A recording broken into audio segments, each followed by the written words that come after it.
We are good. Great. Thank you so much.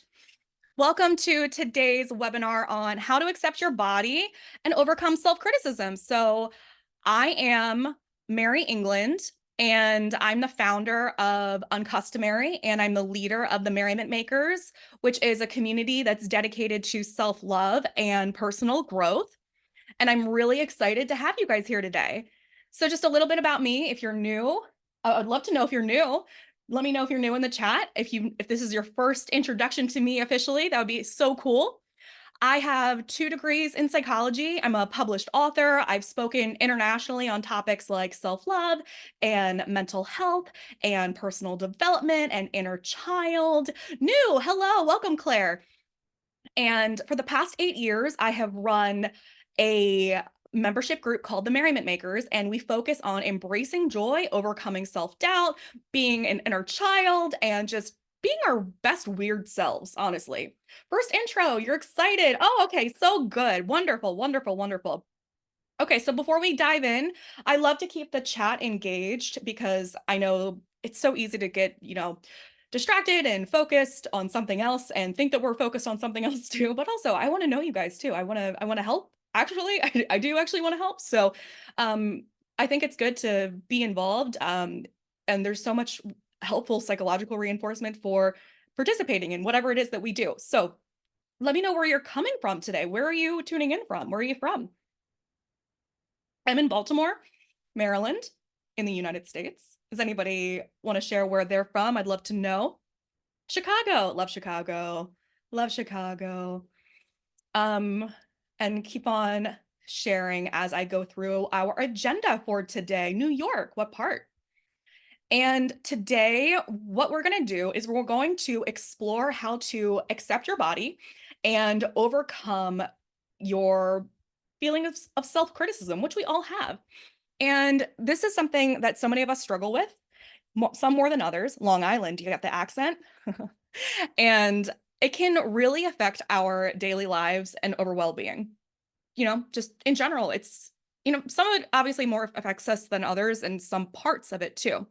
So we're going to tackle this in a couple parts today, which I've laid out here for you. No accent? Okay, cool. Cool either way. It's always interesting though. I'm so interested in accents. Born in Manhattan. Okay. So, the 4 things that we're going to talk about today are identifying and overcoming self-criticism, challenging unrealistic expectations, cultivating self-compassion, and we're going to do some mindfulness exercises, and embracing your unique beauty. We're actually going to do a lot of exercises today, and you have a workbook too. And you got to stay till the end because we're going to do live Q&A. So if there's something that I told you in your emails that I bombarded you with to make sure that you were here, to get your questions ready. If there's something that I don't talk about specifically, I want you to ask me at the end, and I want to be able to help you specifically. Because the truth is, with doing like a webinar, a seminar, a masterclass, whatever you want to call this, it's difficult to teach to a bunch of people. I mean, I do it and it's helpful, but the thing is that no matter how many things that we do, oh, the waiting room is still. How do I just I want to turn off the waiting room. Hold on. There we go. So we want to be able to talk about overarching issues that affect most people. But if you're like, okay, well, that's helpful, but I want to talk about like this specific thing that affects me, let's do it. And obviously, that's what coaching is for, or having a more accessible container with like direct access to me. But you have that today. So take advantage of it. Okay. And obviously, then we're going to be doing the giveaway. And I have a deal for you. So stick around. That stuff's happening at the end, and we're not going to be here that long. So you can handle it. And okay. Yeah. And the giveaway is worth $333. So it's worth it to stick around. Okay. Let's keep going. Why are you here? Why are you here? So you're here, I imagine, because like many of us, you've experienced moments of self-doubt, negative self-talk, and a pressure to look a certain way, right? Maybe you have felt the weight of unrealistic expectations placed on you by society and social media, and maybe you just struggle to be kind to yourself. So let's take a moment to share here in the chat. I want to see all of you sharing in the chat.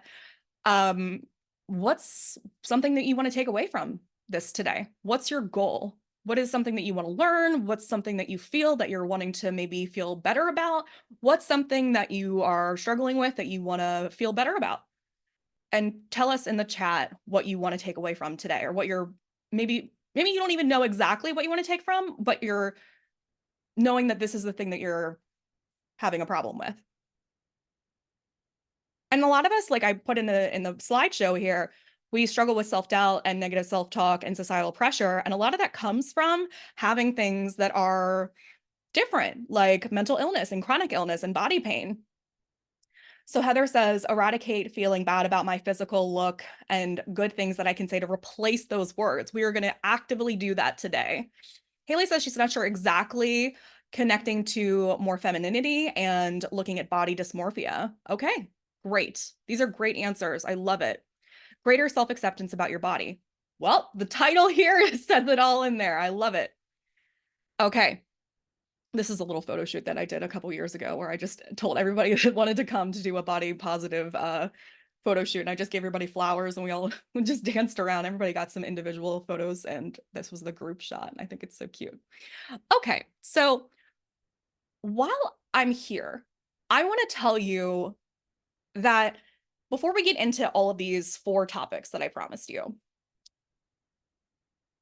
I want to get very real for a second and tell you that as much as what we are going to focus on today is body positivity and body acceptance, which is, I think, the goal overall, right? Body body positivity often, in my opinion, gets mislabeled as only loving yourself exactly as you are, and only loving who we are and how we look, and not doing anything about our existence and our body and what it is. It's like an extreme. And I don't personally agree with that. In fact, I think it can kind of become a label that we hide behind. So, for example, sometimes someone might say, like, oh, I'm body positive, therefore I don't want or need to go to a doctor to check in on like my blood levels. And I don't need to work out because I'm body positive, right?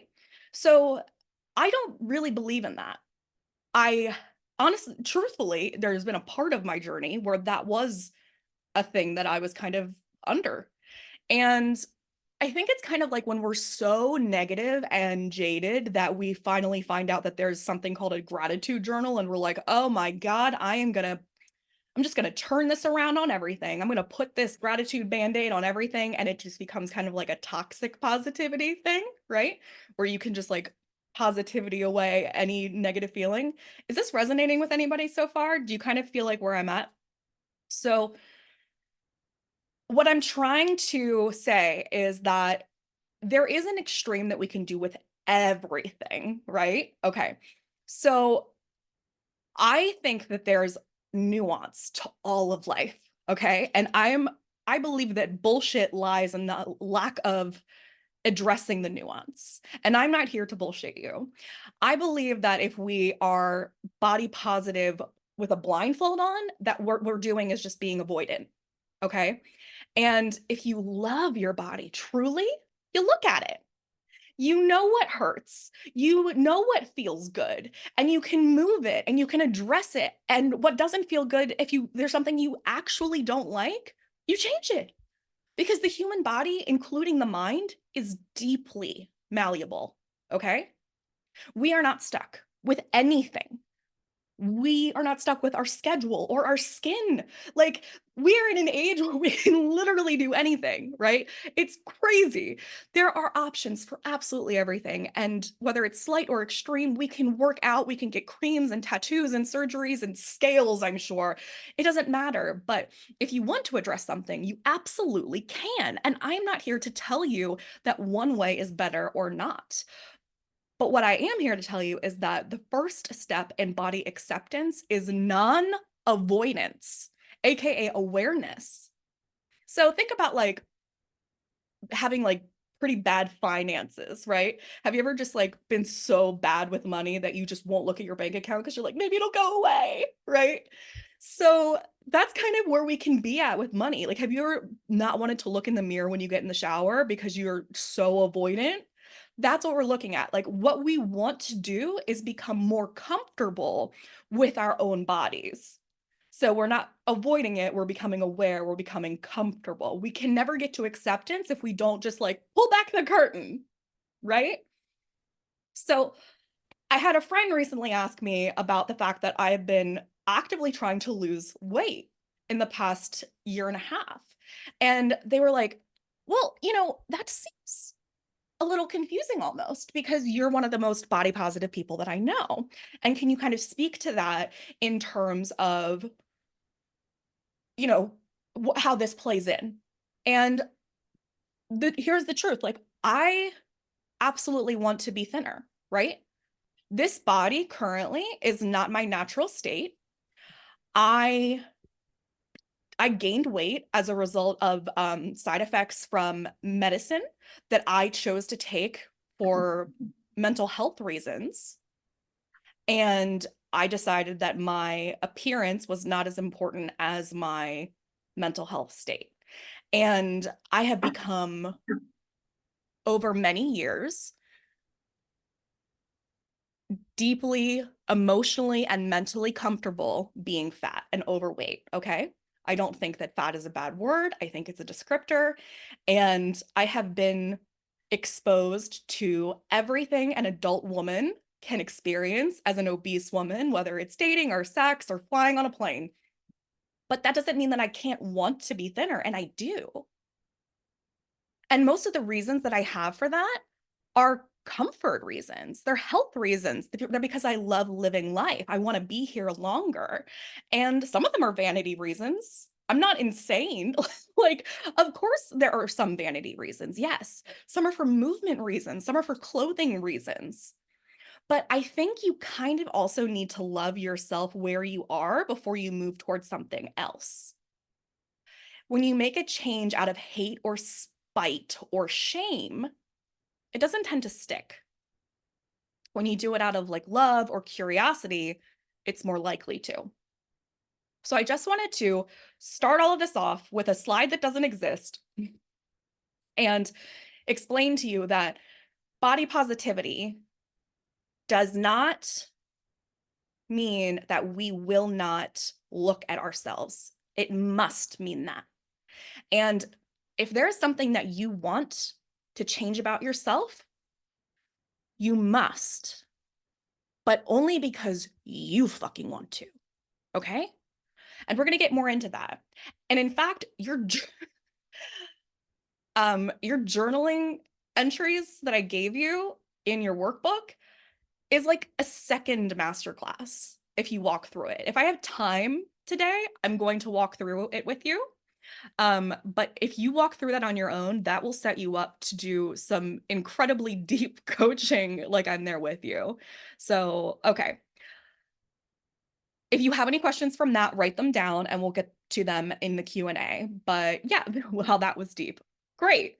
Okay, I really felt like it was important for me to share that before we headed off into this world, because I do not ever condone at this point in my career or life or understanding of the truth toxic positivity, which includes body positivity. Heather said, yeah, I want to get to the point where I actively do look in the mirror instead of always avoiding it. That is what we're here to do today. So first up, self-criticism. We're going to start by identifying it. So self-criticism often looks like your inner voice telling you that you're not enough, that you should look different. Shoulds are big here. Shoulds are, well, I should be thinner. I should be less wrinkly. I should not have gray roots. I should, right? So what are some of your shoulds? Throw them down in the chat. What are some of your shoulds? What are they about? Are they about weight? Are they about aging? Are they about skin? Are they about saggy? Are they about related to child rearing? Like post birth? Are they about femininity? Like what are some of your shoulds that you feel like you're supposed to be, supposed to look like? It doesn't have to necessarily be appearance, right? It could be I should get 15,000 steps a day. Ooh, movement. Okay. Keep going. Let's do them. Okay, so I should not have the hips I have. All right, are they supposed to be bigger or smaller? Because it can go either way. Remember in the 90s how like I was watching a Scrubs episode and there was a woman walking in front of, or supposed to be smaller, okay. There was a woman walking in front of Zach Braff's character, and she had like a butt that today we would revere. It's like a Kim Kardashian like apple butt, right? And they were making fun of it because you were at that point you were supposed to have a like no butt. That was supposed to, right? And the way that it's just such a good example of how the ideal archetype for different bodies, men and women, change so consistently that it's so silly. Okay. Oh, here are the shoulds pouring in. Oh, your silly shoulds. Why are shoulds never good? That's a good poem. Start that poem. We never say, yes, you should have another cupcake.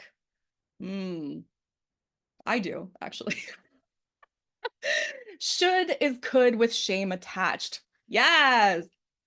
I should be more mobile. I should hurt less. I should have a defined neck and collarbone. Yes. Not saggy, more feminine, long hair, wear makeup. Uh-huh. Different shape, just in general, different shape. What if you were like a pentagon, a trapezoid? Maybe that. If you could be a trapezoid, I'd prefer it.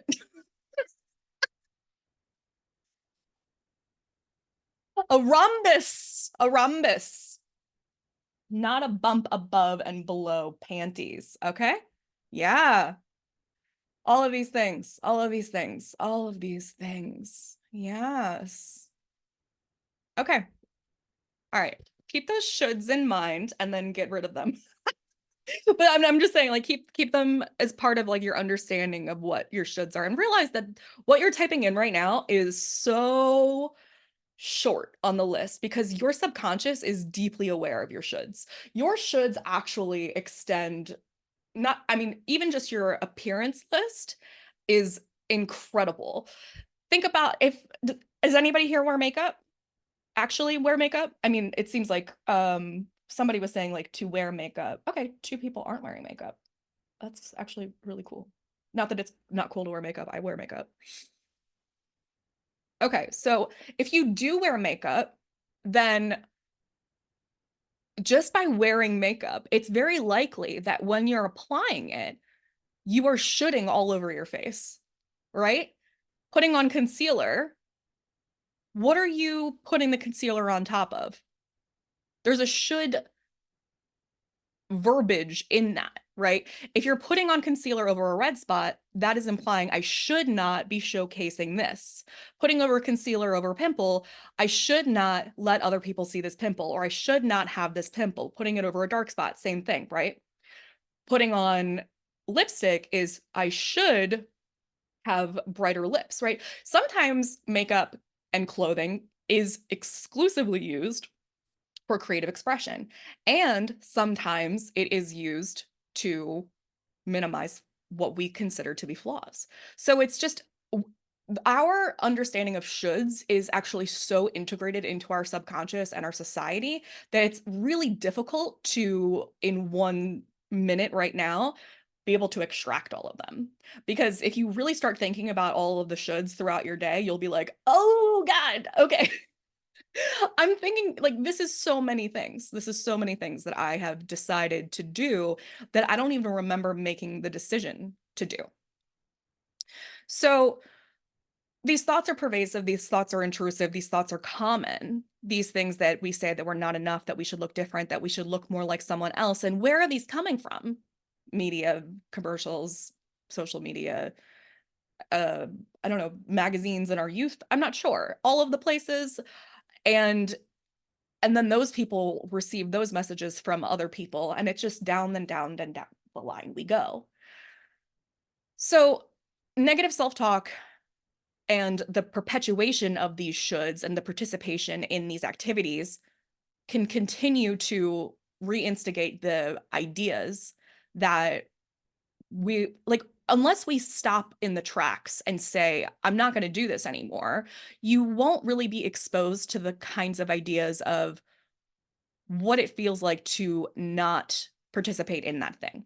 So basically what I'm saying is if we're wearing concealer because we're afraid to showcase like that red spot on our face, right? If you always wear that out and you never let anyone see you without that on, then there is a part of you that is kind of not allowing yourself to be seen with with the truth on your face, right? And until you can kind of expose yourself to something that feels really scary, then you're not going to really experience a different angle. And it doesn't have to be that. It's just that once we have to kind of expose ourselves to things that feel scary when we are looking at self-criticism. I'm not saying that right. Anything that is exposure, essentially, is the best way for us to get the broken record out of our heads. You first can kind of reframe things with logic, with facts, with neutrality, and move up the scale. But at the end of the day, at the absolute end of the day, my best advice, if I only got to tell you one activity to do, it's to do something that scares you in the face of the exposure of the fear. So if you are scared of snakes, you get a snake. If you're scared to be seen with your raw skin, you go out with no makeup. If you're scared to be seen with your wrinkles on your boobs, or I don't know, then you show it to someone or you take a picture. You know what I mean? Like you expose that, and the act of exposure, and it doesn't have to be the one jump like 0 to 60. It can be integrated steps over time, but I'm trying to say, oh, we can write positive affirmations all day, but what gives you confidence is doing scary shit and proving to yourself that you're fucking strong. There are levels. There are levels of integration, and I can show you those things too. But if I only get to tell you one thing, it's to expose yourself and to do something, because you don't get courage until you do something that's scary. Does that scare you? So negative self-talk really affects how we see ourselves. It fucks with our self-esteem, our anxiety. It gives us depression. And it's this broken loop that's playing, and it feels hard to turn off. And that's another reason that going out and doing something that's scary is a way to turn off that broken record, because it gives you something else to focus on. So let's try an exercise. I want you to write down a critical thought that you tell yourself often. And there's a place to do this in your workbook if you printed it out, but you can just use a piece of paper. So I want you to think about something critical that you tell yourself, something that you hear a lot. I mean, it could be one of these shoulds that you wrote up here, right? I should, Megan said I should be more mobile, right? Or Haley said I should be more feminine, okay? So I want you to take these statements, this critical statement, and I want you to reframe it into a statement. Now, it doesn't have to be compassionate. Ideally, I think it would be great if it was, but sometimes it's really hard to move from,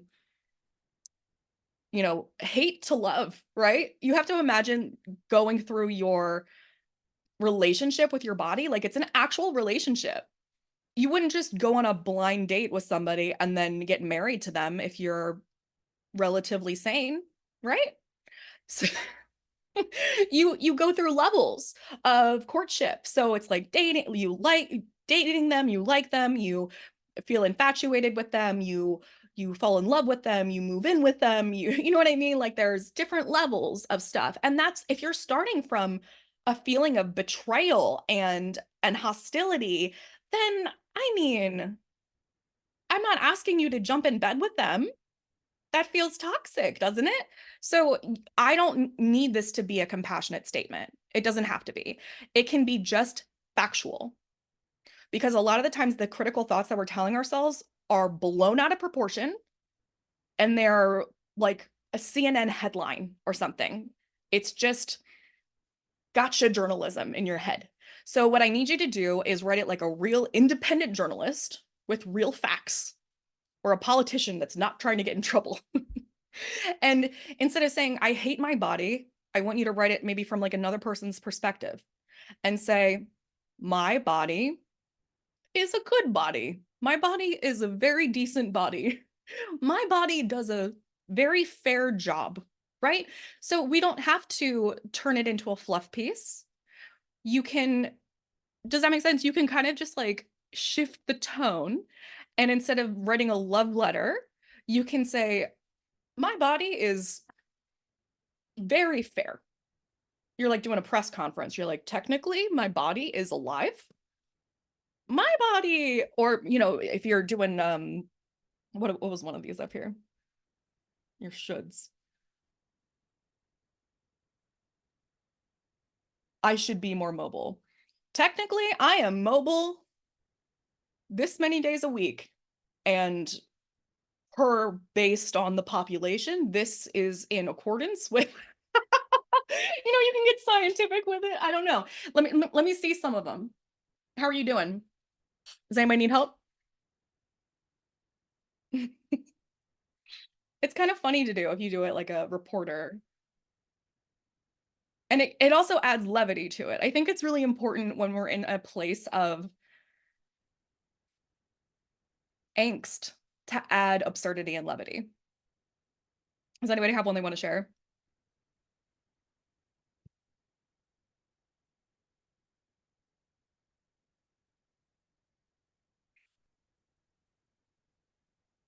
I hurt less people than some people. Okay. Okay, I kind of need help. My under eye bags are so dark, I look exhausted all the time. Okay, so let's do that one. My under eye bags are so dark, I look exhausted all the time. Okay. Okay. My under eye bags are dark, I look exhausted all the time. Let's change that into the reason my eye bags are so dark is because I am living my life very fully. I am earning my under eye bags because of all of the activities that I get to do, which I really enjoy. Oh, I love that. I look like an adorable sleepy raccoon. How adorable. Oh yeah, let's help each other out. Okay. Claire needs help with criticisms of the hips. So Claire said that she should have smaller hips. Okay. So so the fear is I have too big hips and the size. Okay. So we want my hips are what is this when you say shape, what do you dislike about? Oh, that's very true. Shakira would never sing a song about someone without small hips. Bumps. I'm not even sure about that. My hips move me forward. My hips don't lie. Shakira. Um I want to think of like a hip pun for this one. Hip pun.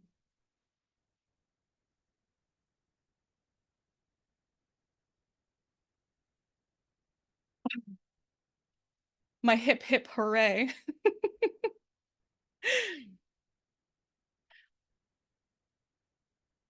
My hips don't lie. My hips give me hip hooray.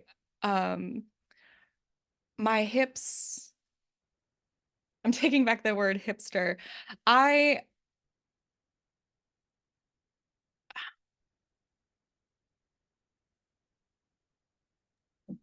if I were to belly dance, I would attract more attention than someone with small hips. I don't know. Um, hip bones stick out. Is that what you mean? Okay. Okay. Does anybody else need help with theirs? Oh, Heather said, my nose is really big because of my culture and history and ties me to my ancestors. Love it.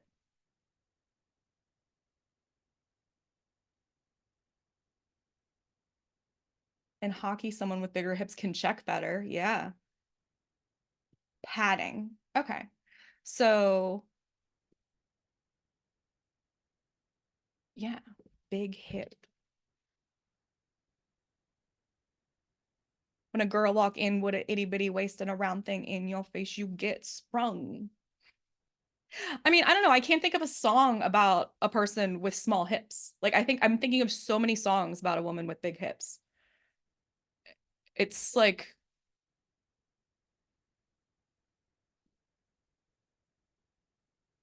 yeah, they're good for cuddling. There's so many things that you can use with this one. Yeah. All right. And if any of them, if anybody else needs help, keep going and keep supporting each other through this. They hate to see you go, but they love to watch you leave. Cute. Okay.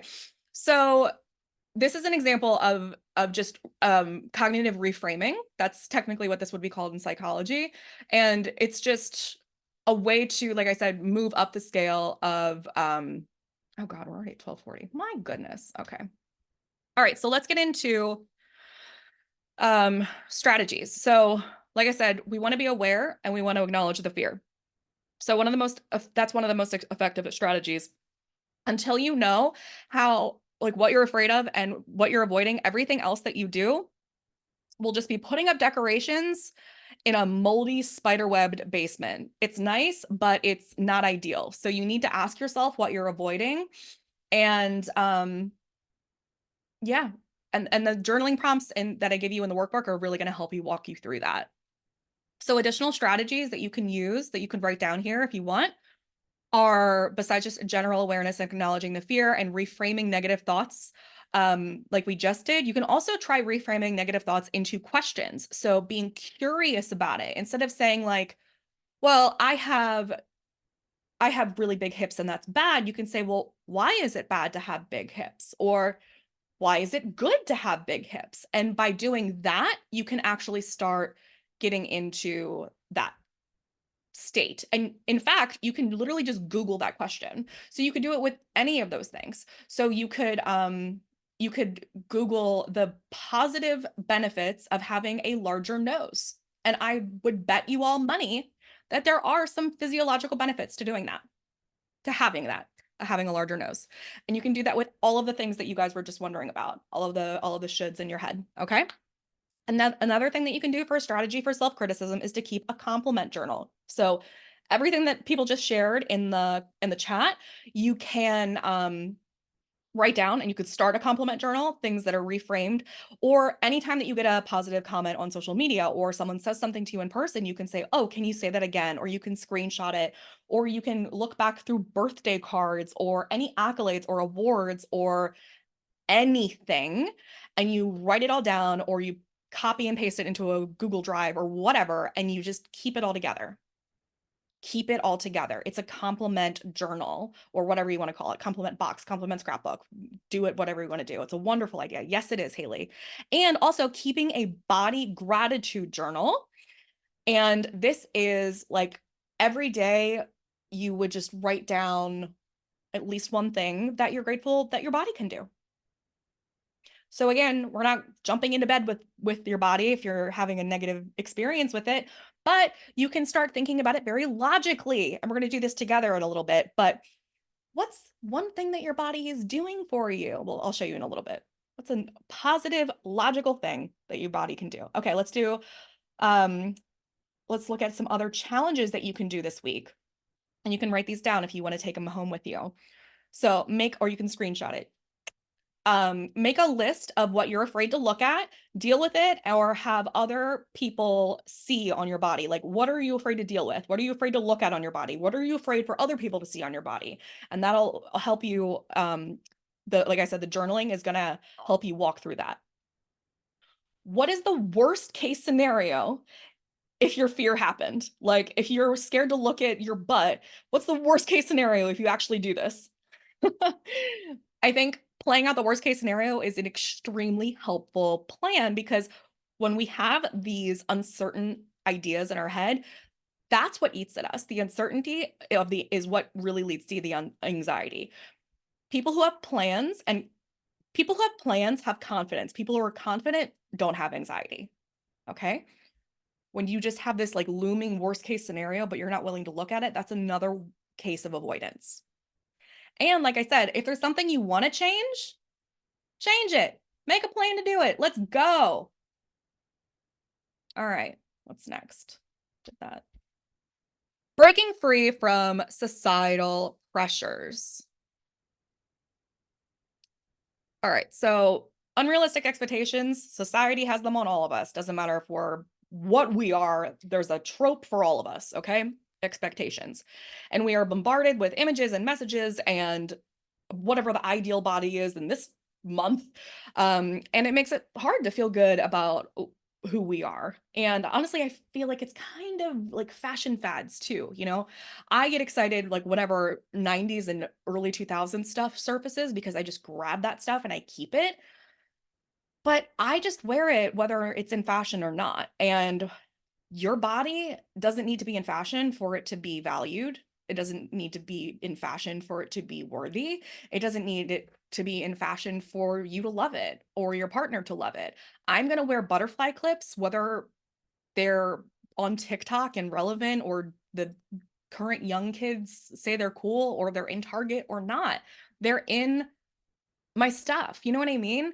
And whether you have a pear shape or big hips or little boobs or it doesn't matter. Stop expecting your body to shift with the times and the fashion. That's a horrible way to set yourself up for disappointment, disenchantment, and depression. So the truth is that there really is no one size fits all when it comes to beauty. You are absolutely unique, and that is what makes us beautiful. I mean, I think you're probably going to agree with me that this whole like uncanny valley of women that are getting the surgery that makes everybody kind of look like a Kardashian. Like, I know I watched Transformers recently and Megan Fox just looked like a completely different person than she does now. And it's because they're all kind of trying to look the same. And I have no problem with getting plastic surgery. I think everyone should do everything that they want to do. But if you're doing something to try to mimic someone else because you've lost your own sense of who you are, I don't think that is coming from a place of love. I think that's coming from a place of fear. And that makes me sad for her and all of us and the people who are looking up to them. So, embracing your true self means letting go of these standards and being free, being free to understand that you are enough just the way that you are. And that the fact that you can smile and move your eyebrows and have freckles and have different stuff is great. Have you ever seen somebody like superimpose a left side of the face and then like reverse it, flip it so that it's like two left sides of the face? It looks creepy. Like we're not supposed to be completely symmetrical and perfect. And the best way that I can demonstrate all of this to you is that we all love cats. And no matter what shape they are, no matter what color they are, we even love fat babies. We just stop loving them when they grow up and become fat adults. I mean, why do we create different standards for adult humans? And I specifically typed in weird looking cats to get all of these cats. And I just want you guys to look at this slideshow and look at these cats. And even though they are extra weird, they're cute. We need to stop having different expectations for ourselves. I need some reactions to the cats.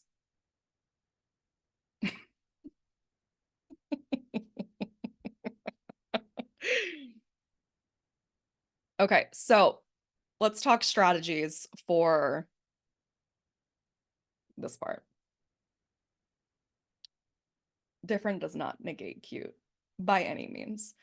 Frankly, if different did negate cute, I would be so not cute. My whole thing is being different. I get off on being different. I get off on being weird.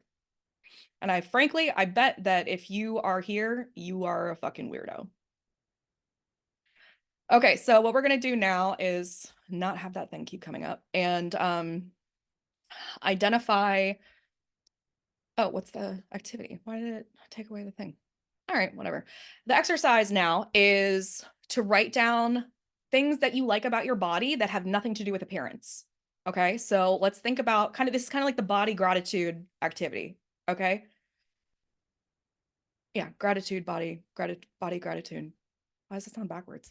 Um, Nothing to do with appearance. So examples are like how strong your legs can be, or how your arms let you hug, or your lips let you kiss, or your eyes let you see clouds and the sunset, or in color, right? So do you see what I mean? It's like utilitarian things that your body can do.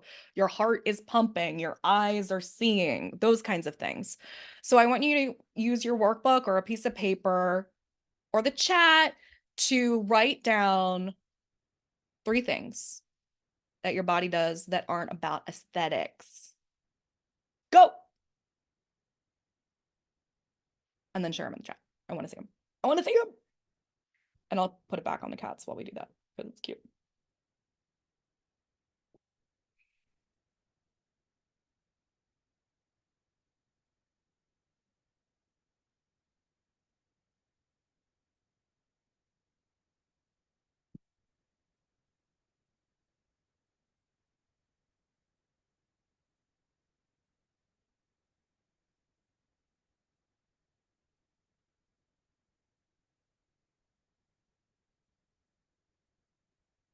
My brain thinks differently and allows me to imagine different solutions, see things differently than other people.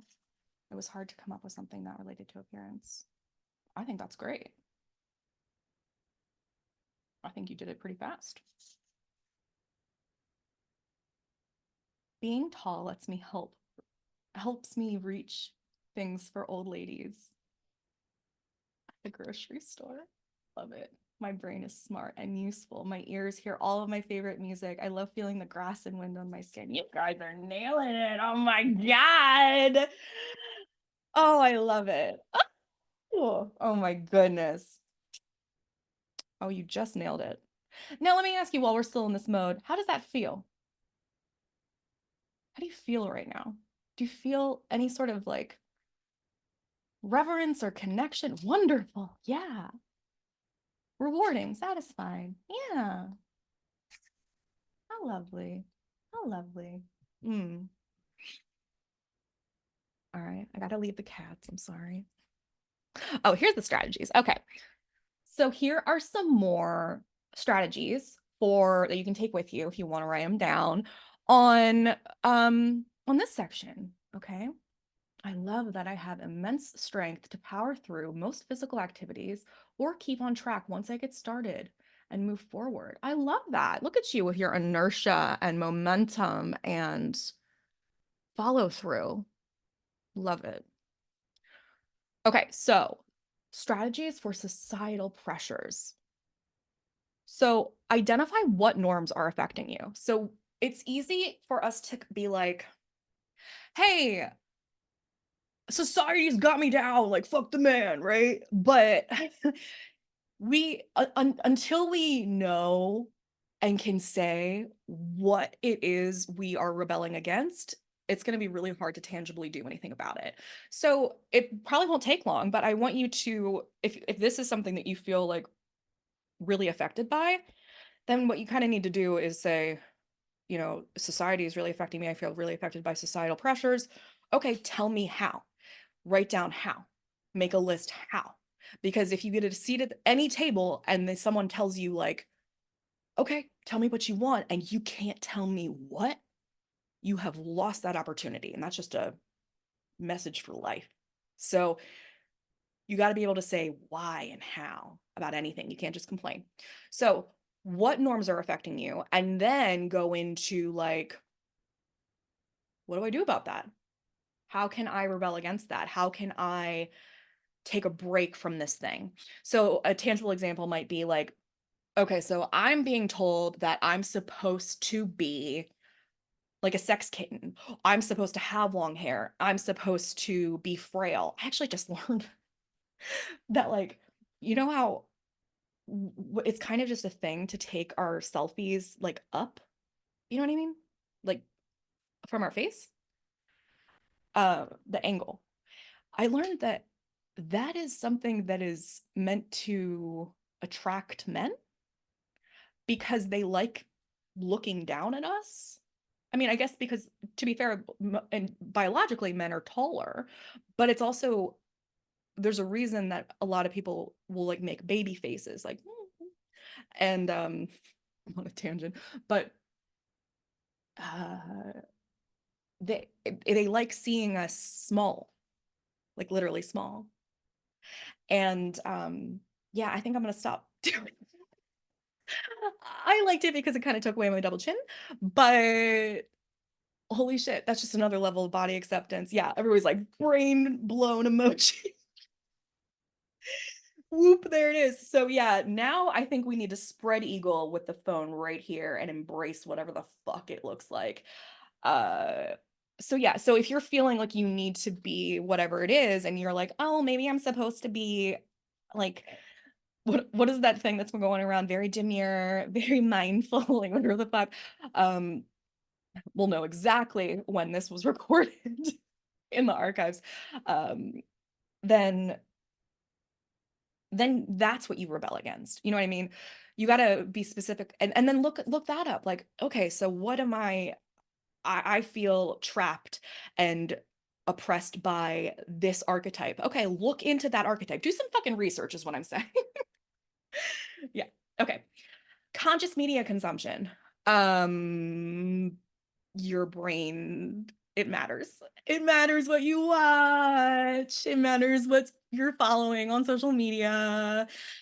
If you are only listening to angry music and you're only, you know, watching movies about the apocalypse and really sad things, then you're going to be affected by it. It's psychologically, scientifically proven. You need more positive shit in your world. And in the Merriment Makers, I've got all that stuff for you. But okay. And that also includes the people that you're with. Um, diverse people, different perspectives, supportive people. You need that. And having like an alignment with that, I think having like a group policy with the people that you're with, being like, let's not talk shit, you know, around each other. Let's have a policy where when if I say something bad about myself or you say something bad about yourself, let's lift each other up. Let's be like, no, no, no, no, no, no, no. We're not apologizing here. We're not saying that shit about each other. My friends are pretty good about that. So I think that's a good a way to move forward and tangibly in life. Okay, here's a challenge that you can take with you. Stop a beauty routine for 1 week and see how you feel. Stop shaving something. Stop plucking something. Stop dyeing something. Stop adding something. Stop taking away something, right? And I'm talking about brushing your teeth. I'm talking about something maybe that uh you have been doing that might be a should, an expectation, and see how you feel after a week. Who are you doing it for? That's the question. If you were home alone and no one was coming, would you still be doing it? Self-compassion, self-compassion, my darlings. This is about treating yourself with the same kindness and understanding that you would offer a friend. So, one of the best ways to do compassion, besides just being it, it's harder to do, is through mindfulness. So, I want to actually lead you right now through a mindfulness exercise. So, let's do a quick one together. Sit in your seat, put your legs, your feet on the floor. Take a deep breath.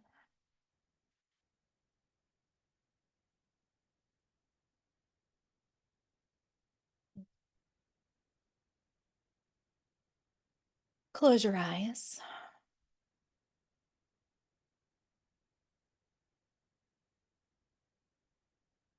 Put your hands on your heart. And take a deep breath.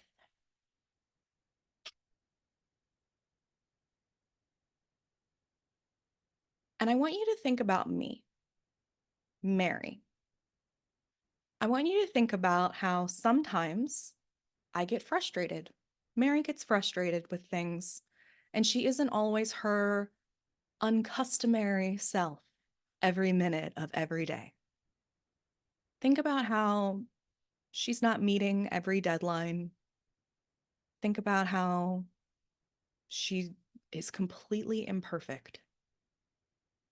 And now I want you to think whether or not, because of those things, she deserves to be chastised for that, punished for that.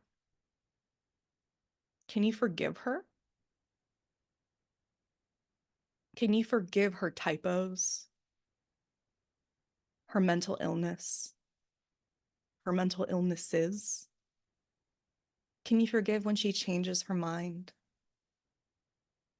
Can you forgive the opinions she has that are different than yours? Can you forgive her humanity? Breathe deep. I believe that you can. And I want you to know that you're no different than Mary, than me. You're no different than Mother Teresa, than Martin Luther King. We are all saints, and we all make mistakes, and we all deserve kindness. I want you to understand that you are the same. We are the same. You are made of the same stardust. You deserve the same forgiveness. You deserve the same kindness, the same freedom, the same respect. You, you, you, us, all of us, every single person, every single mushroom, not everyone except you, including you. So turn the kindness inward and accept it. Imagine it filling up your body, starting at your head, a bright, warm light, warming up your head. Now your neck, down to your shoulders, enveloping you in acceptance and love, giving you goosebumps and warming you up at the same time, all the way down to your chest, through to your back and down, down, down to your pelvis and your perfect hips. And it's like a fire of power and wonder in your seat and your beautiful booty dancing down to your thighs as you breathe in deeply and send it down all the way to your calves and feet and your toesy woesies that you wiggle. And now you're full. Your body is full of acceptance. And your mind is on board finally, even if it's the caboose on the train. But it's hitched on, baby, and we're on an unstoppable train of loving who we are and why we are and what we are. And out loud, I want you to tell yourself 3 times, I am worthy of love and respect just as I am. Out loud, I am worthy of love and respect just as I am. I am worthy of love and respect just as I am. Last time. I am worthy of love and respect just as I am. Take a big breath. The light stays and come back.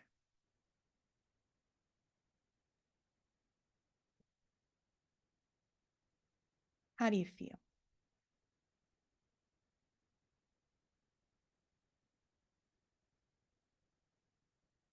Mm. Soothe.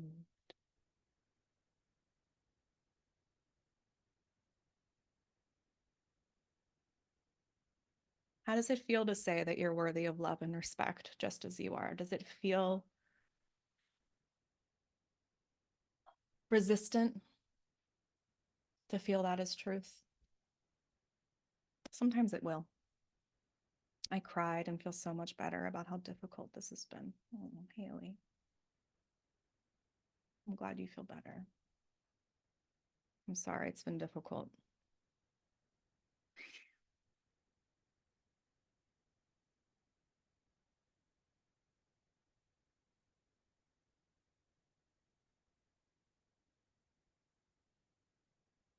So the next thing is strategies for self-compassion. So I recommend writing a letter, like a pep talk to yourself to read later. I'm really into kits, KITS, to make so that we do it when we're in a good state. And then when we're in a not good state, we have something ready to go for us. So, like having like a self-care kit that could include a self-compassion letter that you read from yourself to yourself. And that could feel really good when you need it. Also, calming, soothing your nervous system is really helpful for self-compassion. And there's actually a whole other workshop on that. You can find it on my website. It's called the Anxious to Awesome seminar. And we go through how to soothe your vagus nerve and heal your mitochondria. And I walk you through a bunch of self-soothing action steps. And everybody in there went down like at least 3 steps on their anxiety scale from a 10-point scale, just in the moment. It was quite good. Also, an embodiment practice. So that is basically a space where, you know, how we want to be as non-homogenized as we possibly can be, right? We want to be tit to mouth, so to speak, and not holding anything back. But there are places where there's not time. It's not, I hate the word appropriate, but like it's just there's real life, you know. You can't be screaming in a boardroom. You don't want to traumatize your kids, you know. So there does need to be some compartmentalization of emotions in our day to day. I think the problem is that we get too comfortable with compartmentalization and then we hold everything in, right? So, but for the parts that are necessary, compartmentalization and embodiment practice is really helpful to do, ideally, I think once a week, where you just kind of do, you feel what you need to feel for like an hour, whether it's rage or sadness or grief, and you really just sit with your feelings. I know that sounds kind of boring and scary, but I walk you through how to do that in the Merriment Makers. I have guided practices and stuff like that. And God, one of the Merriment Makers said, it was like a few days ago, her dad died this year and she was doing her embodiment practice. And she was like, I sat there and this feeling of dread, all of a sudden, it was there with me in the room and then it left. And I was like, yeah, girl, that's what happens. That's what happens. So yeah, the non-avoidance. It's just another aspect of that. So another challenge you can take with you is mirror work. So there's all sorts of mirror work. Essentially, it's just looking at yourself in the mirror, and you can do it naked. But if you're not ready for that, I would say look at yourself in the eyes every day for the next week. Stand in the mirror, look at yourself in the eyes, and say something nice to yourself. It could just be, I love you, or you're doing a good job. or good luck today. You can start really small. Okay. And embracing your unique beauty. One of the most powerful steps towards body acceptance is celebrating what makes you uniquely you. It's probably my favorite thing. And our individuality is what sets us apart, like I said, and learning to love what makes us different, the things that we shouldn't be, is actually the key to happiness in all parts of life, not just beauty, not just body, but our personality, our business, our family, our cities, everything. Once we figure out that everything that makes us different and weird and strange and that sets us apart is actually our superpower, that's the whole thing. It's the whole thing. So you have to find the story in the scar. You have to remember to share the meaning, to remember how you got there and decorate it, dance around it, dance with it. I don't know what that was. Requesting meaning summary. Sure, you can have that. I'm not sure what that means. And it's really easy to fall into the trap of comparing ourselves to other people, but again, remember that comparison is the thief of joy, trite but true. And when we focus on what makes us different in a negative way, or the shoulds, so to speak, there is no real The thing is that here's the thing. There is ultimately no negative and positive. There is just is. When we feel negative about something, it's that we've shoulded it. This picture of me and my stretch marks, somebody can be like, that's gross, that's disgusting, that's promoting obesity, that's da da da da da da da da, that's negative, right? And then another person can see it and say, that's empowering, that's beautiful, that's colorful, that's brave. And all of those things are true because all we really have is subjectivity. All we really have is opinion. All we really have is perspective. There really is no negative or positive. We have morality and we have perspective. That's it. There is no negative. But you do have the potential to miss out on appreciating your life. And God, at the end of the day, are you going to stop being a person? Are you going to stop living your fucking life because a part of your body is too big or too small based on the archetype of someone else? You could die tomorrow. We all could. In an accident, in a horrible situation. I don't want it, but I'm very aware of it. And I don't want to go out not taking pictures, not going outside because I'm fucking scared to be myself and to dress the way that I want to and to be colorful and to be loud and to be weird and to make art and to come on here and talk to you and to do the things that I know that I am good at because I'm currently overweight, because my hair doesn't have the right dye in it, because I have pimples on my face. What a bullshit cowardly cop out. Do you know how big the world is? Do you know how many things I will never get to do because of how many roads there are in this world that I'll never see, even if I started right now and that's the only thing that I did? There is a massive world out there. It is massive. And I don't know how many days I'll have, and I'm grateful for every single one of them. And I will not waste them worrying about how I fucking look. And if there's something I want to do about it, then I should do it. That's the should. That's the only should I have, is that if I want something, I should fucking take care of it. But only because I want it, not because someone else told me how I should look or be or feel or do or act or change. And this is true for you. If you want to do something, fucking do it. Because this life is short, and what are you going to do with it? What are you going to do about it?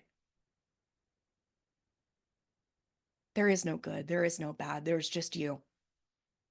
Stop waiting to live. Stop waiting to take out the good fucking china. Stop waiting to celebrate. Stop waiting to play.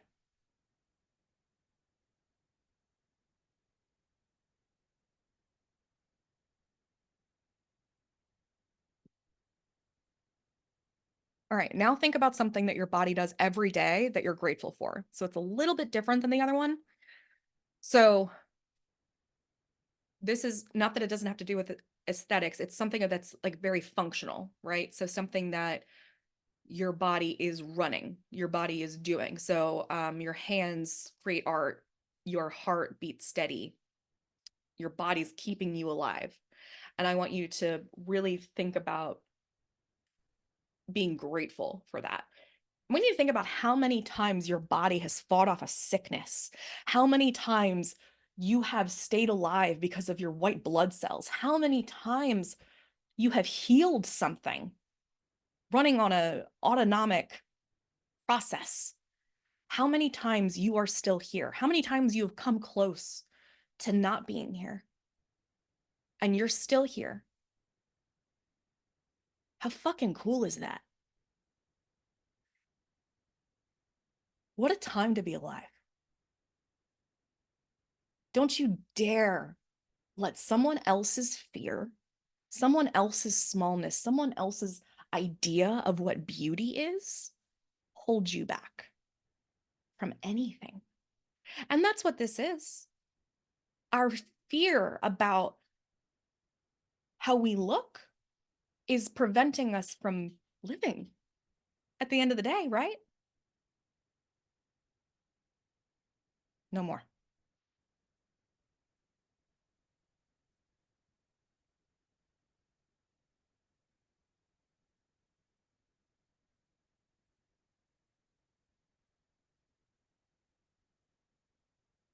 More strategies for embracing unique beauty. You can draw and paint and make art about your body. You can have a unique beauty party, invite other people over to celebrate what makes them beautiful, make a qualities list, what makes you unique inside and outside, make a photo album of things that celebrate you. It could be a scrapbook, and explore expression with fashion and makeup. Also, positive affirmations are helpful. It's just, like I said, you don't want to put decorations on a spiderweb basement unless it's Halloween. And you want to do this in conjunction with addressing fear and not being avoidant. So you can try, and these can also go with your mirror work. I am unique, and that is my power. I celebrate all that makes me different and special. You can try saying them out loud right now. Sorry, I hit the mic. How are we doing? How are you feeling?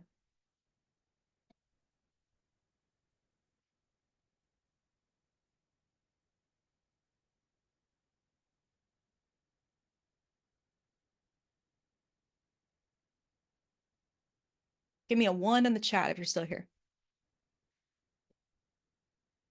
All right. Fantastic. So in your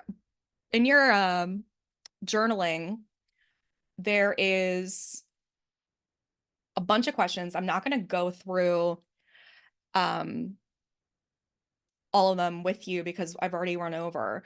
But if you go through the journaling, honestly, this could be another masterclass. So it's things like, what parts of your body do you especially not like? Which parts do you avoid? What makes you focus on these parts? What makes you think that they aren't attractive and comfortable? And what's making you draw attention to them? Have you attempted to alter those parts, like through diets or exercises or creams or procedures or products? And have you succeeded in the alteration? Have you seen results? And if you did continue, if you did see results, did you stop or did you continue? If you stopped, why did you stop? If you avoid the parts that you dislike or some of them, why have you chosen to avoid them? Do you feel overwhelmed? Do you feel ashamed? Do you feel like it's easier to cover up? And can you remember a time? This is a really important one, number 8. Can you remember when the parts about your body that you disliked became a problem? Was it something that you were born with? Was it something that you were were pointed out to you that was different? Was it something that you developed as a result of aging? Was it something that you gained as a symptom of something else? Number 9, how do you feel in regards to the experience that accompanied that problem? For example, the disorder, the aging, or a time that a bully told you that your nose was too big. Number 10, do you feel safe to release the hurt, anger, fear, sadness, grief, and other emotions that accompany the experience surrounding the problem areas of your body? How can you grieve your understanding of reality of a different changing body? So it keeps walking me through these ideas of like, basically, most of the time when we have a negative feeling about something, it came combined with something else. It came with a bully pointing it out. It came with a transitionary period of aging, of developing an illness, a disorder, something like that, right? So if you can get to the bottom of that and do some work around that, then you're gonna make some humongous shifts. And that makes me really excited for you. Okay, what's next? Oh, okay. So I've mentioned a couple times throughout this that I host the Merriment Makers. It's a group that I run, and it's really incredible, honestly. Like the people say that it's really difficult to tell from the sales page how many resources are in there. And it's true because I don't know, I genuinely don't really know how to showcase all of it. There's more than 1,000 different things. And like this membership or this masterclass that we're doing right now would be counted as like one resource. So the level of what's happening in there is so dense. It's so much that I don't know. It's my life's work. It's so many things, and I I'm very proud of it. It's a community where we dive deeper into topics just like today. Um, there's ongoing support, the resources, and accountability to go deeper in self-love and acceptance. I mean, there is also an entire body positive module. And if you're here today, I'm also going to give you 70% off the regular price. So it's an amazing opportunity to surround yourself with like-minded people, to get support, to get direct access to me, and to continue learning and growing. And I wanted to show you, I mean, I know that you can see that I'm a real person, but it's hard to trust anything on the internet these days. So I try to be as transparent as possible with like other people. There's also videos that you can watch on the sales page to see that they're real people. It sucks that everybody feels so scammed these days, but so this is Jen. She has been there since it started, and she said that she thinks the Merriment Makers helped her to be more true to herself and to be more individualistic. She likes that there's like-minded people in there, and that there's people different from there and there as well. That feels like it's safe to be her, safe to be weird, safe to be different. It's safe to step into challenges. That's another thing. I like giving actual challenges, like you saw today, where I give you like real things that you can do that are actually helpful, I think. And it's never really like just go take a bubble bath. You know, I get really annoyed, frankly, by people who think that that's advice, especially when we're dealing with mental and chronic illness and pain. This is Lola, and she said that there's so many memberships out there, and most of them she'll leave after 1 to 3 months, which is an experience I've had too. And she's kept this one for, well, when she wrote this, 6 years. I think we're at 7 now. And she says she loves the community. She loves however weird everyone is, how many thousands of resources there are, all the kinds of resources, the fact that I'm real, and that I've actually been through it, so I know what I'm talking about, and that she feels like she's able to see her worth despite having anxiety, depression, and her life is so much brighter. And she feels more confident, loving, and open to receive opportunities. And she's doing so good now. All of them are. It's so amazing to see them evolve. This one I love. Erin said, it's cheaper than therapy. She said these are the kind of tools that she goes to therapy and she's like, I don't need this. Mary has this. She's like, I don't know. She's like, my therapist is talking about embodiment, and she doesn't even really know what she's talking about. But Mary has all this stuff in there. And she's like, I know Mary's technically not a therapist, but she has degrees in psychology, and all this stuff that she has is better than my therapist. She's like, these, I think that in itself, this is worth it for me. She like, a lot of actual therapy isn't accessible in the way that it is for a lot of other people. And the tools that you get are things that you would learn in that setting. So she's like, all I know is that I've already gotten this. So this is the stuff that you actually get.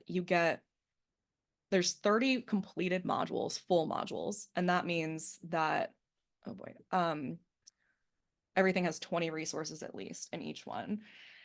And those resources are things like master classes, they're tapping. People love the tapping. EFT, if you've ever tried that. There's journaling, there's, I listed it out right here. Workbooks, meditations, affirmations, podcasts, art, playlists, Pinterest boards, resource kits, journaling. I mean, I try to make it so that however your learning style is, there's something in there for you. You get a physical newsletter. It's a 2-page color, like it's like a magazine kind of, or like a, yeah. And it comes in a rainbow envelope. You also get a membership card mailed to you. I love doing things through the mail. I get on you on a good news only text subscription where every day you get a graphic and a good news story from out in the world. You get access to group coaching and Q&A, which means that you can ask me anything it's on a recurring basis. I mentioned the membership card. You also get a birthday card. You get group chat and community, which is a lot of people's favorite aspect of it. We also get daily downloads. There's 3 new things that pop up every single day. And there's a Facebook community, but also the website is the main place where you can get all the resources. Also, if you sign up today, you'll get, oh, I should probably put the link in here. I'm such a good salesperson. You'll get, is that not a hyperlink?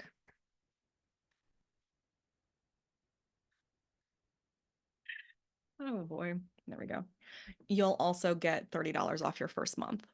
So it's, like I said, it's usually $333, but it's on sale for 70% off, and you'll get your $30 off your first month. So it's insanely cheap right now. It's crazy. Alicia said that she thinks this is good for anyone that's going through life, which I thought was funny. Um, and it's good for anything that life's throwing at you. Christy said that it's a place where she can be her, she can speak her truth, she can be supported on a good day or a bad day, not feel judged. And when she's not feeling positive, it's a bountiful resource for ways that she can improve her mental health. And you'll also get the PDF version of my second book. I got one more testimonial. Jane said, this is one of the most and best cost-effective things that you can do to take care of yourself. It's because I'm funny. That she says laughter is truly the best medicine. And she's 68, and she said it never ceases to amaze her. We have people of all ages in there. And she said, I'm full of light and love without being unrealistic. And to do yourself the biggest favor you could do this week and check it out. Okay.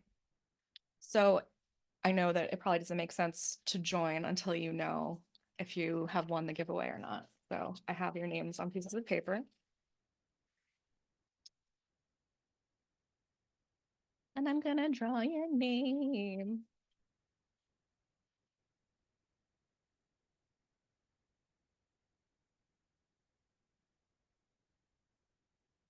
It's Dawn.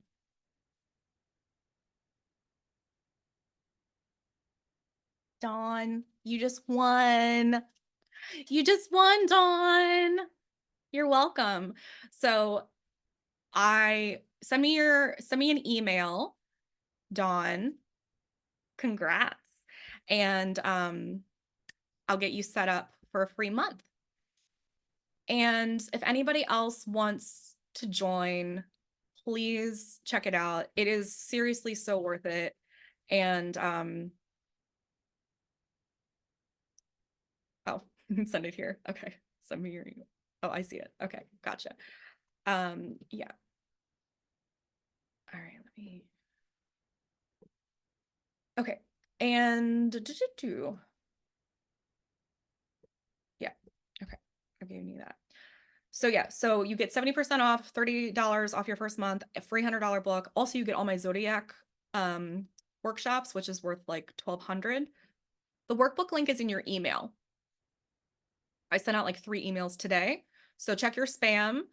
Um, and then you should also add that link to your contacts so I don't go in your spam anymore. But you should have every email I sent out this morning had the workbook link in it.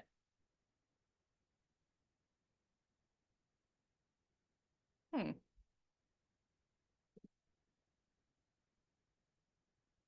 that's weird.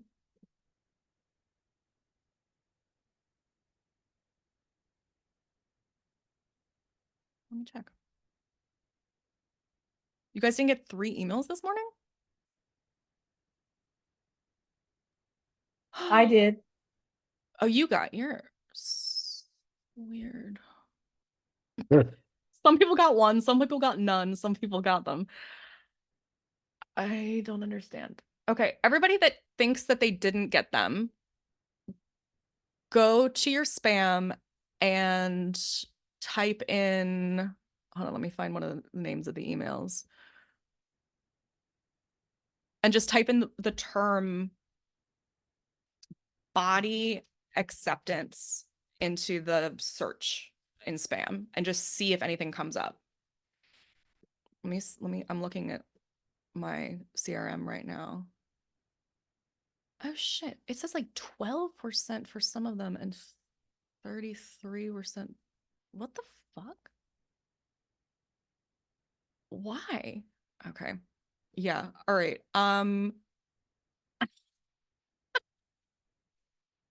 Are we still in Mercury retrograde? I don't know. Can we blame it on that? Okay. No problem. I'm going to forward this to everybody that got that. Yeah. Okay. All right. Let's do this. Let's do coaching. That's so stupid. Okay.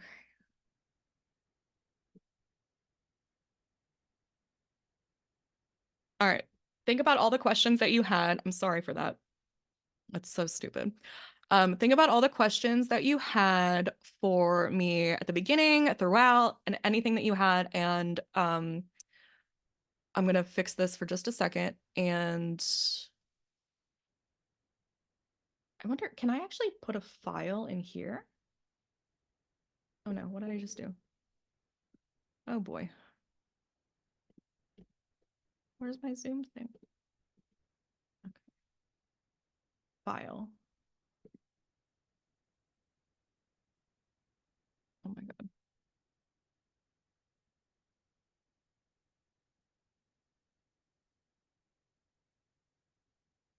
Let's see. Does this upload to the chat so you can have it directly? It's uploading. I'll definitely send out the email, but this might just be faster. Does that show in the chat?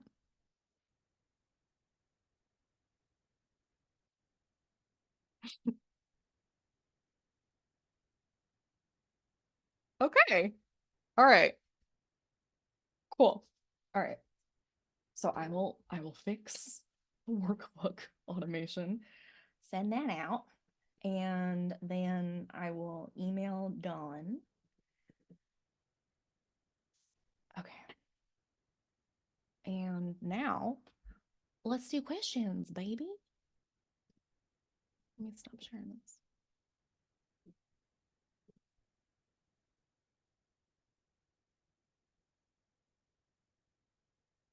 Anybody got a question? You can unmute yourself or you can type it in. Doesn't matter.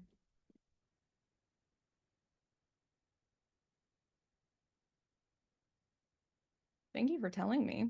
I would not have known. No questions? Of course you're blanking. So I mean, it can be, so I can, here, let me go over the here, let me put the main thing back on the agenda page so you can see this.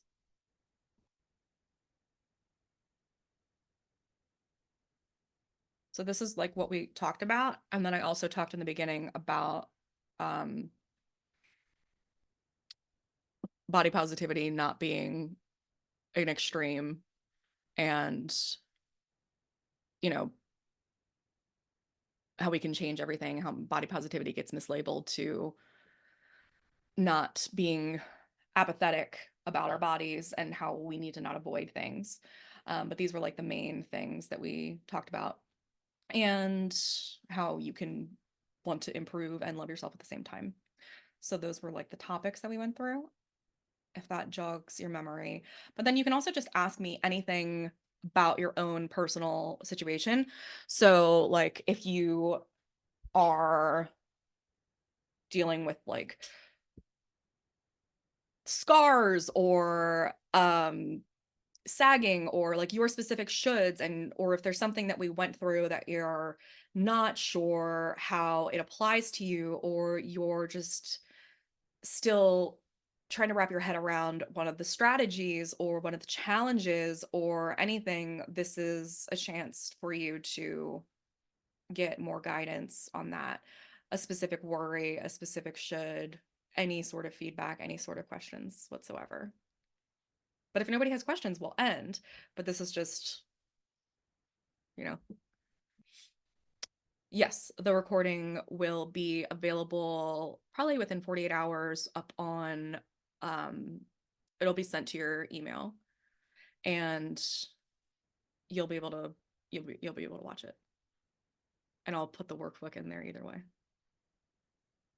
And the merriment makers, because you'll be in there too, will have immediate access to this as well. Merriment makers get everything. I spoil them. Everything.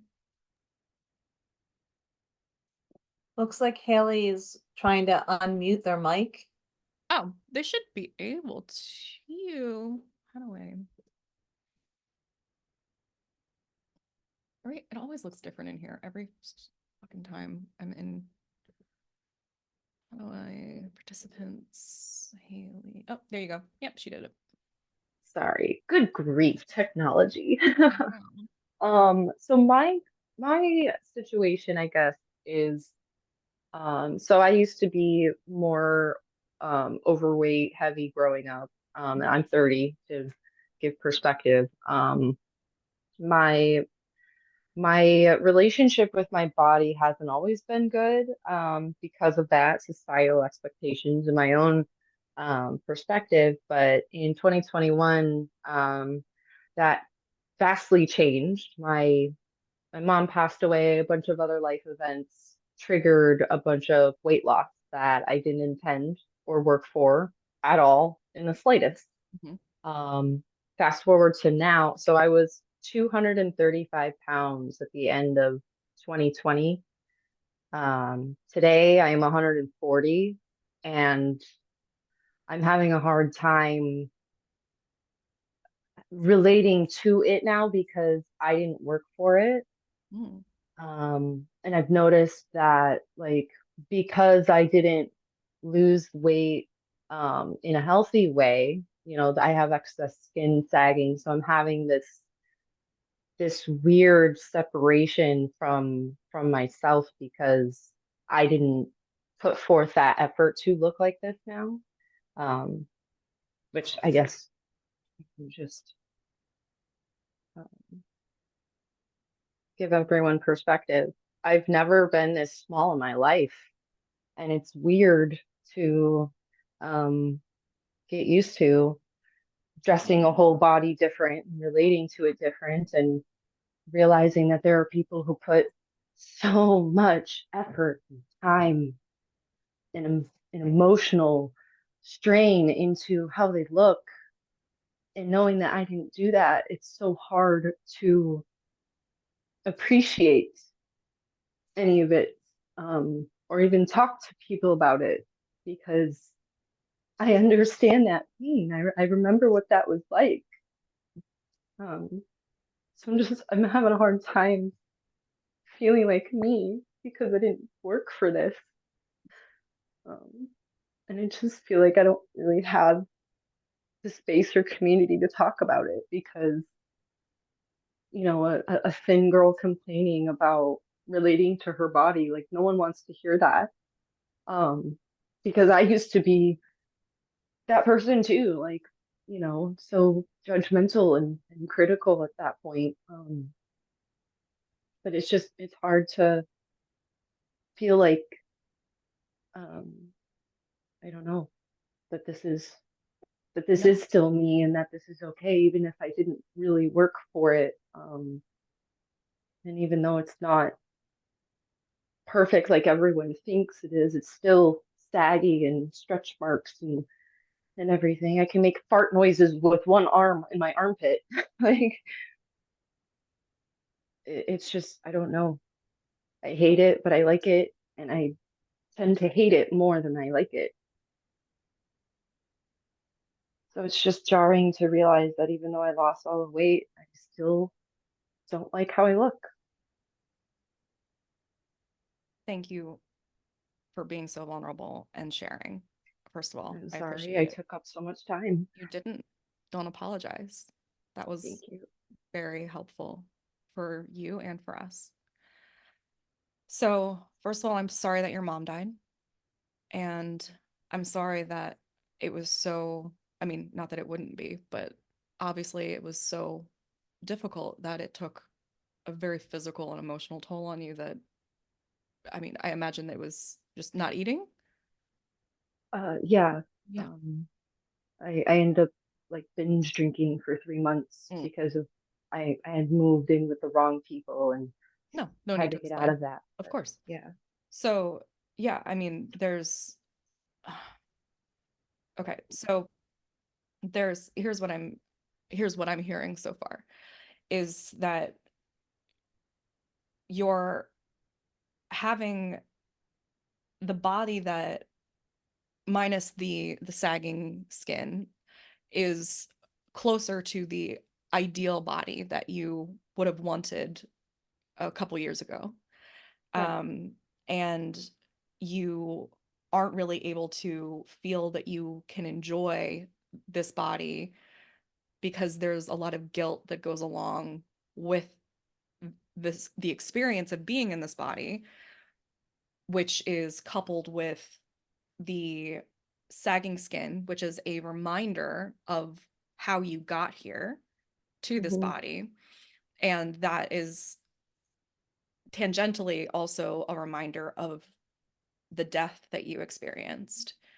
And you're also guilty, feeling guilty for understanding now that the judgment that you expressed for others who might have been in a thinner appearing state very easily could have had a lot more going on beneath the surface than you might have given them credit for.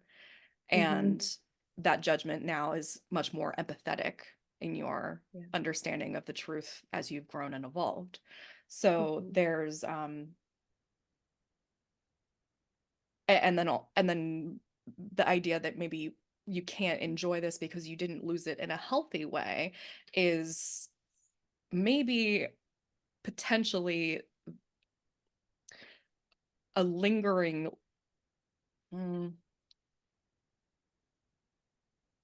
connection to your old body and label of being a bigger, fatter person, right? So there you're still connecting empathy towards what it was like to be a bigger person with that community and not wanting to diminish the plight of of labor that it is to lose weight, to put so much effort into it because of how hard you know it is and can be for the community that you were once a part of. Exactly. All of that. Exactly. So I would say that the first thing is to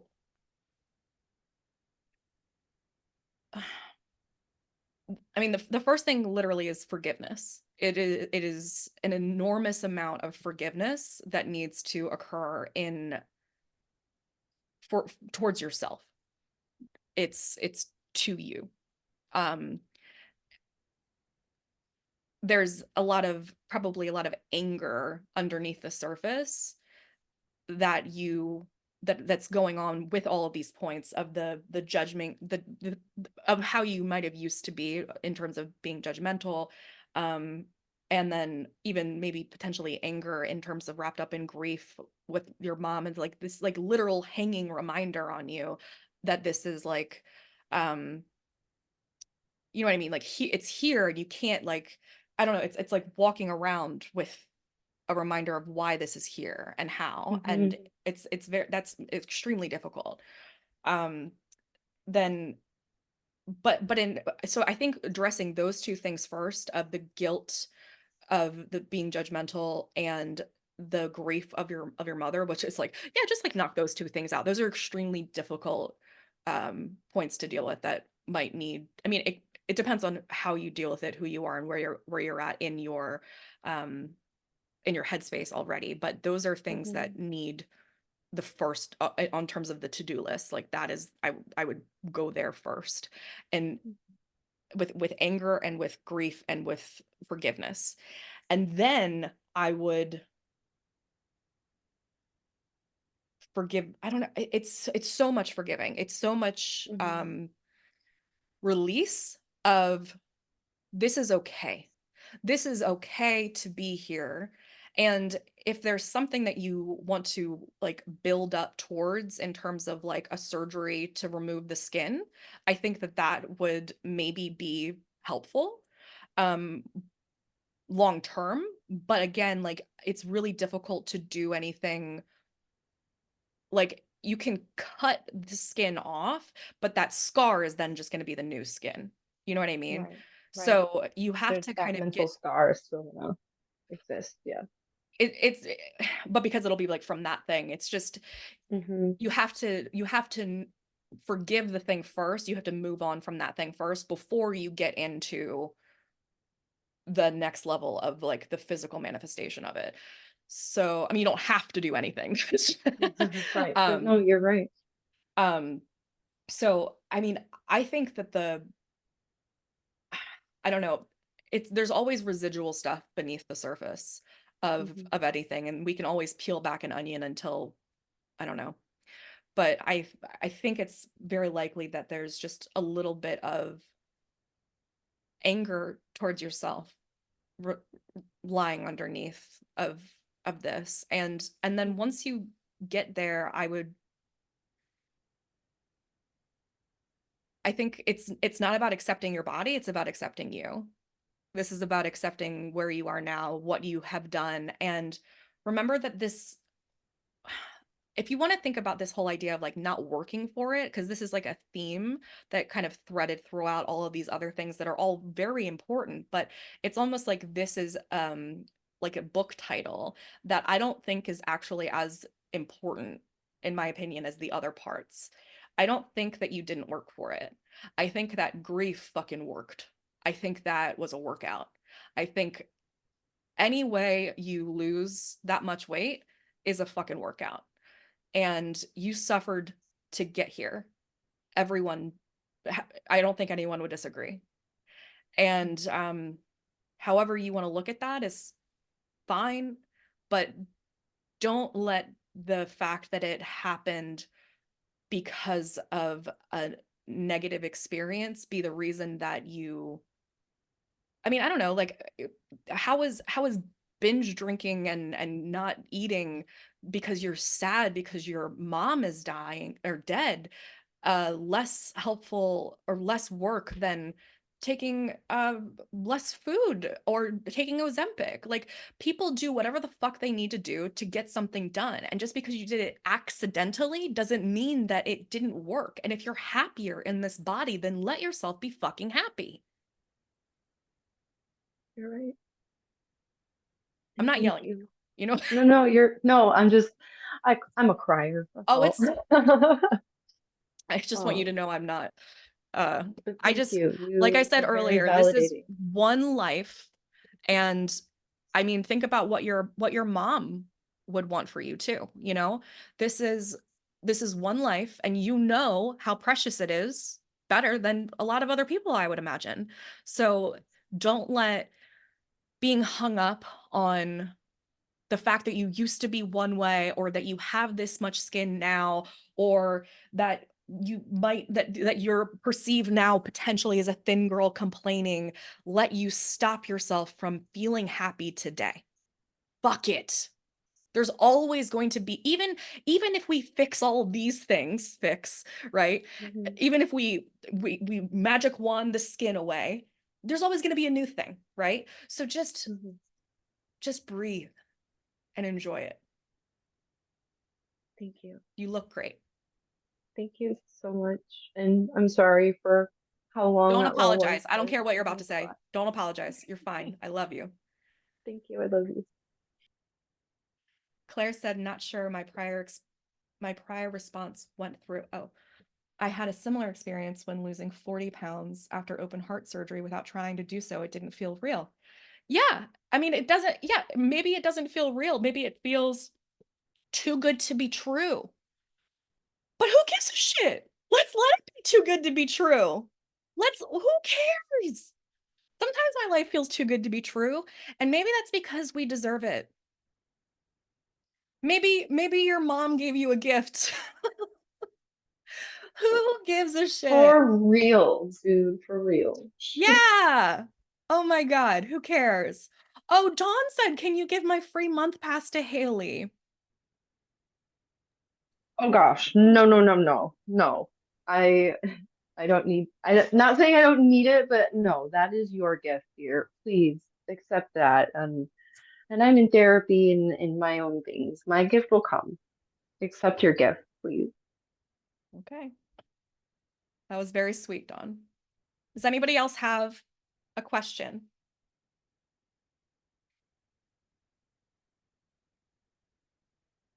You can unmute or ask.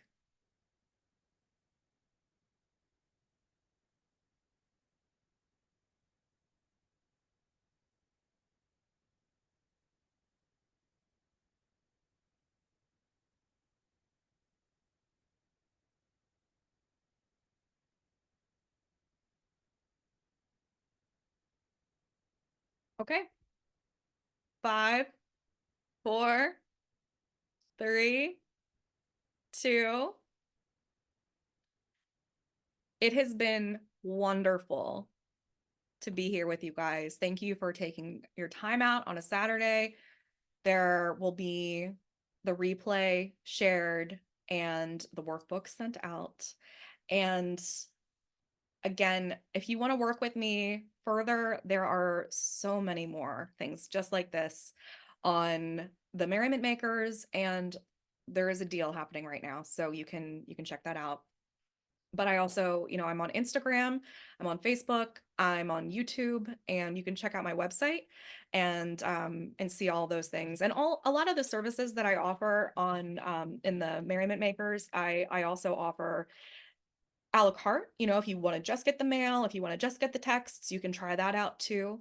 And if you have any questions about anything that I offer, or if you want to get just like a single training or anything like that, just check out uncustomary.org, and there's like bars at the top, and you can just search. I have physical books, I have physical products, I have workbooks, I have printables, I have probably too many things. Agents would tell me too many things in the fire. I have a podcast. I'm about to host a yard sale in my yard. I have a lot of things in the fire. I'm a multi-passionate person, and I am also very, very glad that you were here today. Oh, it would help me. Oh, I'm so glad I just meant to do this. Francine will kill me. Um, if you guys can write something in the chat about like how you experienced today, it helps me so much. Like a review or a testimonial, like just something like, I had a time today. Not that, but like what you got out of today, what you enjoyed about today, how you felt at the beginning, how you felt now, what you enjoyed the most, anything like that, like a sentence or two, it helps so much. It helps like so much for other people to know. Again, it's so hard for people to not believe that people are real on the internet. So having like real screenshots is really helpful. Just yeah, it's very helpful. So it felt like a real connection. Great. I'm so glad.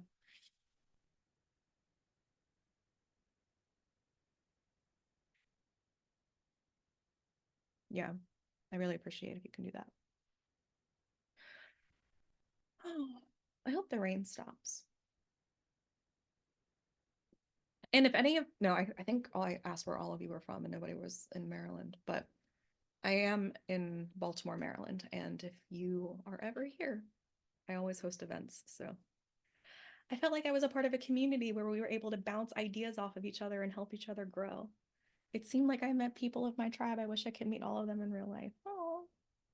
So I pretty much do this once a month, new free like workshops and stuff. And yeah, just stay on the newsletter and you'll see stuff. Stay on social media and all that. Not at all. I'm glad. Oh, New Jersey. Okay. Dawn, I will be in touch. I will send out the workbook and the recording within 48 hours. And thank you guys so much for these testimonials right here. I appreciate it. Wisconsin. Wonderful. I there's somebody who was here from Chicago, and the first time I ever went to Chicago, my friends that were in Chicago, they were like making fun of her little sister. Uh yeah, you never have to censor yourself around me. That's like one of my favorite things. And as soon as people come in my house or whatever, they're just like, oh, I guess we can just really say whatever. um but anyway, when I was in Chicago, her little sister, she had just like she'd put like 45 interests on her Facebook, like she was making it look like MySpace, and she was like, I love Wisconsin. I love Wisconsin cheese. Wisconsin cheese curds. Wisconsin. Like it was like all these things about Wisconsin and Wisconsin cheese. And I don't know why it was so funny, but like the whole time we were there, it was just became this inside joke where we were going like Wisconsin cheese, Wisconsin cheese curds, Wisconsin.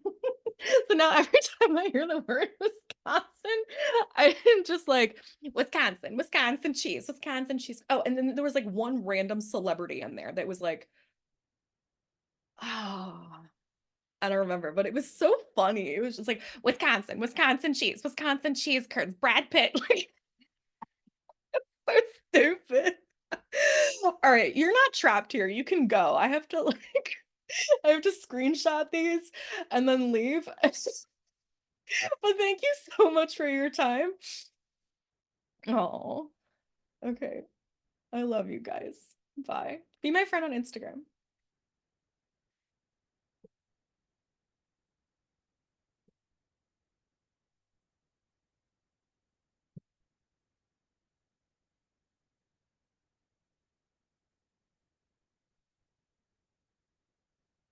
Wisconsin cheese. Wait, why is this like